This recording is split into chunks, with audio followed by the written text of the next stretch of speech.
आज second lieutenant Ram Raghava Rane के जीवन का एक हिस्सा पेश किया जाता है। राम राघवा राणे अपने काबिलियत के जोर से एक मामूली जवान से सेकंड लेफ्टिनेंट बने और फिर मेजर का ओहदा पाकर रिटायर हुए और 21 जून 1950 को राजौरी की अग्रिम यात्रा के दौरान 8 अप्रैल 1948 को राणे को अपने कार्य के लिए परमवीर चक्र से सम्मानित किया गया।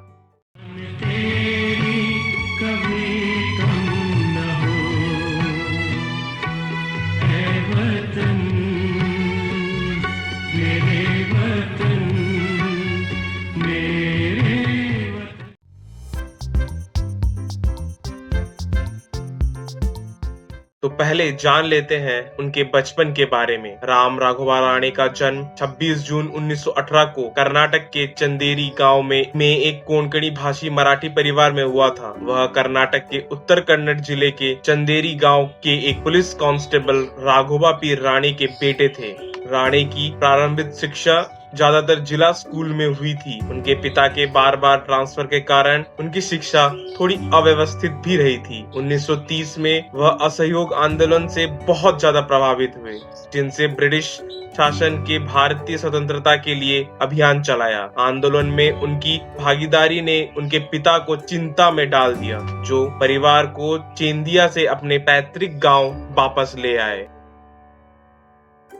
तो चलिए अब जानते हैं उनके मिलिट्री करियर के बारे में कुछ। 22 साल की उम्र में राणे ने ब्रिटिश भारतीय सेना में शामिल होने का फैसला किया, जबकि उस समय दूसरा विश्व युद्ध जोरों से चल रहा था। 10 जुलाई 1940 को राणे बॉम्बे इंजीनियरिंग रेजिमेंट में भर्ती हुए और कमांडर की छड़ी प्राप्त करते हुए बेस्ट रिक्रूट के रूप में पास आउट हुए। इसके बाद उन्हें नायक के पोस्ट पर प्रमोट कर दिया गया। अपने ट्रेनिंग के बाद राणे को 28वीं फील्ड कंपनी में नियुक्त किया गया, जो 26वीं इन्फेंट्री डिवीजन की एक इंजीनियरिंग यूनिट थी, जो उस समय बर्मा में जापानियों से लड़ रही थी और इस युद्ध में वो भी लड़े और अपने कार्य के लिए उन्हें हवलदार के पद पर प्रमोशन कर दिया गया।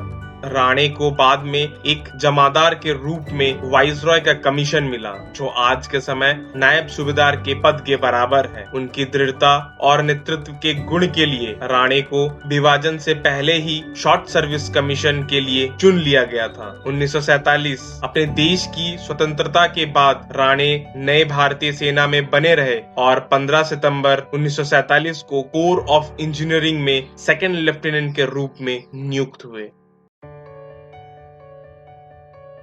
8 अप्रैल 1948 को second lieutenant Ram Raghava Rane Bombay engineering को नौशहरा राजौरी रोड पर माइल 26 पर माइन और रोड ब्लॉक क्लियरिंग पार्टी का प्रभारी होने का आदेश दिया गया था। उस तारीख को 11 बजे नागपुर दक्षिण के पास जैसे ही सेकंड लेफ्टिनेंट राणे और उनकी पार्टी आगे की माइनों को साफ करने का काम शुरू किए, तो उस समय दुश्मन ने क्षेत्र में भारी मोर्टार दागा, जिसके परिणामस्वरूप 2 जवान शहीद हो गए। सेकंड लेफ्टिनेंट राणे सहित 5 अन्य घायल हो गए। अधिकारी ने एक बार फिर पार्टी को पुनर्गठित किया और टैंकों को उनकी स्थिति पर जाने के लिए काम शुरू कर दिया। पूरे दिन वह टैंक के पास दुश्मन की मशीन गन और मोर्टार की भारी गोलाबारी के बीच रहे। लगभग शाम के 4:30 बजे बर्बरी रेंज पर कब्जा करने के बाद, यह जानते हुए कि दुश्मन क्षेत्र से पूरी तरह से सफाई नहीं की गई थी, सेकंड लेफ्टिनेंट राणे ने अपने पार्टी को आगे बढ़ने और टैंक को बढ़ाने के लिए डाइवर्जन करना शुरू कर दिया। उन्होंने उस रात 10 बजे तक काम किया, दुश्मन की पूरी नजर में और मशीन गन की भारी गोलाबारी के बीच। 9 अप्रैल को उन्होंने फिर से सुबह 6 बजे काम शुरू कर दिया और 3 बजे तक काम किया, जब टैंकों के आगे बढ़ने के लिए डाइवर्जन पूरी तरह से तैयार था। जैसे ही टैंक आगे बढ़े, वह भी एक टैंक पर चढ़ गए और आगे बढ़ गए। करीब आधा मील चलने के बाद उन्हें चीड़ के पेड़ों से बना एक रोड ब्लॉक मिला। वह तुरंत उतरे और पेड़ों को उड़ा दिया और फिर 30 गज दूर जाने पर वही कहानी दोहराई गई। इस समय तक शाम के 5 बज रहे थे। पहाड़ी के चारों ओर सड़क सांप की तरह घूम रही थी। अगला मार्ग एक ध्वस्त पुली था। सेकंड लेफ्टिनेंट राणा फिर से काम पर लग गए। इससे पहले कि वह काम शुरू कर पाते, दुश्मन ने अपने मशीन गन से हमला कर दिया, लेकिन अग्रिम साहस और नेतृत्व के साथ उन्होंने मोड़ लिया और काफिला आगे बढ़ गया। बाधाएं असंख्य होती जा रही थी, लेकिन उन्होंने अपना रास्ता निकाल लिया। अब शाम के 6:15 बज चुके थे और रोशनी भी धीरे धीरे कम होती जा रही थी। 10 अप्रैल को सुबह 4:45 बजे सेकंड लेफ्टिनेंट राणे ने टैंक की एक टुकड़ी के सहायता से मशीन गन की आग के बावजूद फिर से सड़क पर काम करना शुरू कर दिया। दृढ़ इच्छा शक्ति के साथ उन्होंने 6:30 बजे तक इस सड़क को साफ कर दिया। दुश्मन ने पूरे क्षेत्र को मशीन गन की फायर से ढक दिया था, लेकिन अलौकिक प्रयासों से घायल होने के बावजूद भी शांत साहस, अनुकरणीय नेतृत्व और व्यक्तिगत जीवन की पूरी अपेक्षा के साथ उन्होंने 10:30 बजे तक सड़क साफ कर दिया। टैंक 2 बजे तक चिंगास पहुंच गई। सेकंड लेफ्टिनेंट राणे यह मानते हुए कि सड़क का खुलना महत्वपूर्ण था, उस रात 9 बजे तक आराम या भोजन के बिना काम करना जारी रखा।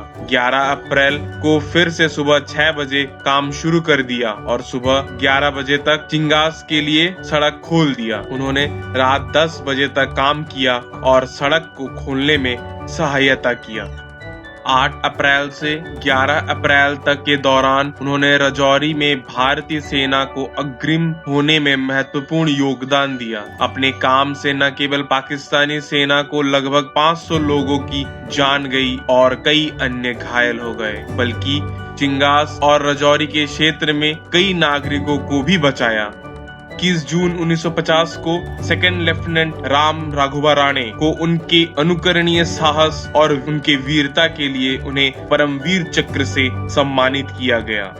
युद्ध के बाद राणे को 14 जनवरी 1950 को लेफ्टिनेंट के रूप में और 14 जनवरी 1954 को कैप्टन के रूप में प्रमोशन किया गया। 27 मई 1955 को उन्हें सर्विस नंबर IC 7244 के साथ एक कैप्टन के रूप में रेगुलर कमीशन प्राप्त हुआ। वह 25 जून 1968 को मेजर के पद से रिटायर हुए। अपने सैन्य कैरियर के दौरान राणे का उल्लेख 5 बार मेंशन इन डिस्पैच में किया गया था। बाद में उन्हें भारतीय सेना के सिविलियन स्टाफ के सदस्य के रूप में नियुक्त किया गया। वह 7 अप्रैल 1971 तक सेना की नौकरी में रहे। वह अपने पत्नी, 3 बेटे और 1 बेटी के साथ रहते थे, परंतु 1994 में पुणे के सदर्न कमांड के कमांड हॉस्पिटल में उनकी मृत्यु हो गई।